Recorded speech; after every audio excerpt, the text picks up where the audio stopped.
شادی میں محفل کرنا، نعت خوانی کرنا، قرآن خوانی کرنا بہت اچھی بات ہے، بڑا اچھا طریقہ ہے، لیکن اس کو فارمیلٹی نہ بنا دیا جائے کہ جناب ہمارے پہلے 4 فنکشن ہوتے تھے، اب 5 ہوں گے۔ ایک جو ہے وہ نعت خوانی ہو جائے گی جس میں اللہ رسول کی باتیں ہو جائیں گی، باقی سارے وہ کام بھی ہوں گے جو اللہ کو ناراض کرنے والے ہیں۔ یہ نہیں کرنا چاہیے۔ آپ ذرا خود سوچیں، شادی نعمت کتنی بڑی ہے، اور بیسیکلی شادی ہے کیا؟ شادی 2 نئے خاندان مل رہے ہیں، ایک نئی زندگی شروع ہو رہی ہے، ایک نئی بنیاد، ایک نئی عمارت بنائی جا رہی ہے۔ دنیا کا دستور ہے آپ کے علاقے میں کوئی عمارت بنے، سریا کمزور ڈال دیں، سیمنٹ بیکار ڈال دیں، کنکریٹ ڈالیں ہی نہ، بنیاد کمزور کر دیں، پھر عمارت بڑی اچھی بنا لیں، اس پہ پینٹ بھی اچھا کر دیں، کھڑکیاں بھی اچھی لگائیں، ٹائلیں بھی اچھی لگائیں، تو لوگ کیا کہیں گے؟ یہ بے وقوفی کر رہا ہے۔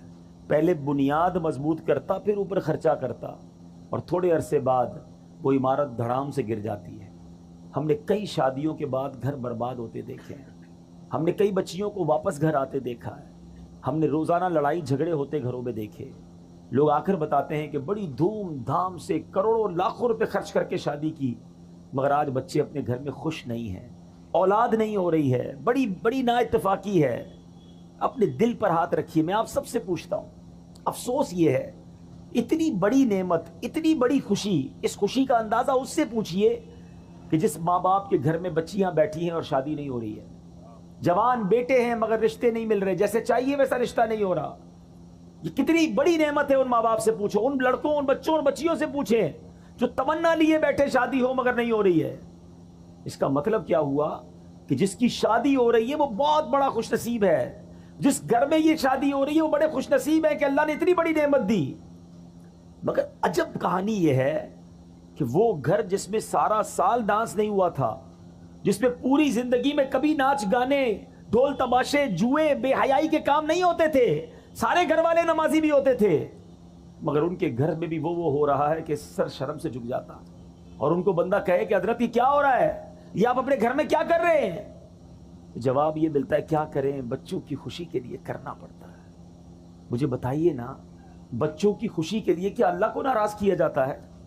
ایک نیا خاندان آپ بنانے جا رہے ہیں اور اس کی بنیاد میں گناہ، حرام، اللہ کی ناراضی ڈالو گے تو کیا پھر آپ ایکسپیکٹ کریں گے؟ کیا ملے گا آپ کو؟ کیا رب کی رحمت نازل ہوگی؟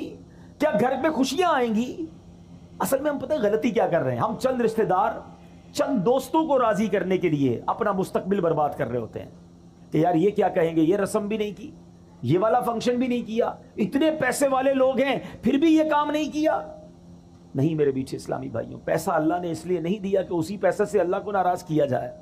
میں ایک صاحب سے ملا، بڑے کمال کی شخصیت ہے، بہت پیسہ اللہ نے دیا ہے، کہتے ہیں میں جب بھی بچوں کی شادی کرتا ہوں نا، یہ الٹے سیدھے فنکشن پہ خرچ نہیں کرتا، پیسے بچاتا ہوں اور اپنے بچوں کی شادی کے ساتھ 12 غریب بچوں کی بھی شادیاں کرتا ہوں۔ کرو نا خرچ، اگر ایسے کرنا ہے تو ضروری ہے کہ پیسہ دکھانے کے لیے اتنا پیسہ لٹایا جائے کہ پورے گاؤں میں نام بھی تو ہونا چاہیے نا کہ ہمارے گاؤں کی سب سے بڑی شادی تھی، فلاں قسم کی گاڑیاں آئیں، فلاں کتنے قسم کے کھانے تھے۔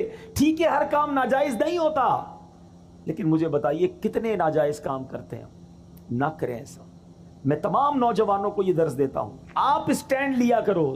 آپ نے اپنی بیوی کے ساتھ، اپنی فیملی کے ساتھ وقت گزارنا ہے۔ آپ کہو کہ نہیں جناب میری شادی میں حرام نہیں ہوگا کیونکہ بعد میں پریشان میں نے ہونا ہے، اگر اللہ ہی ناراض ہو گیا تو میری اگلی نسلوں میں کیا ہوگا؟ ہم خود نوجوان اسٹینڈ لیں۔ ماں باپ بعض اوقات مجبور ہو جاتے ہیں کہ کیا کریں، جوان بیٹا مانتا نہیں ہے، بیٹی لڑتی ہے کہ مجھے یہ سارے کام کرنے ہیں۔ نہیں میرے بیٹے اسلامی بھائیو، یہ لاجیکلی بھی ٹھیک نہیں ہے۔ میں آپ سے سوال پوچھتا ہوں، آپ کو کوئی شخص آئے اور آپ کے گھر میں بڑا سا تحفہ دے کر جائے، یا آپ قرضے میں ہوں اور وہ کہے میں تمہارا قرضہ ادا کر دیتا ہوں، یا آپ کو نوکری چاہیے وہ آپ کو نوکری دلا دے، بتاؤ اس بندے کو ناراض کرو گے؟ یار اتنی مصیبت میں مجھے کام آیا، قرضہ دلا دیا، نوکری چاہیے تھی نوکری دلا دی، اتنا خوبصورت تحفہ مجھے دیا۔ دنیا میں جو ہمارے ساتھ احسان کرتا ہے ہم اس کو خوش کرتے ہیں، اور عجب کہانی یہ ہے کہ رب ہم پر اتنا بڑا احسان کرتا ہے اور ہم رب کو ناراض کرتے ہیں۔ یہ عقل میں بھی نہ آنے والی بات ہے۔ سچ بات یہ ہے کہ گھر میں اگر رب خوشی دینا، ہم صدقہ بڑھائیں، ہم سجدے بڑھائیں، ہم خیرات بڑھائیں، ہم دعائیں بڑھائیں کہ یا اللہ تیری رحمت سے تو نے یہ خوشی دی ہے، مالک اس میں اب برکت ڈال دینا، اے اللہ یہ خوشیاں باقی رکھنا، اے اللہ ان خوشیوں کو نظر نہ لگ جائے، اے اللہ زوال نعمت سے بچانا۔ ارے رب کی طرف سے عطا ہو تو ہمارے سجدے اور شکر بڑھنے چاہیے، مگر عجیب لوگ ہیں ہم کہ وہ عطائیں بڑھاتا ہے، ہم خطائیں بڑھاتے ہیں۔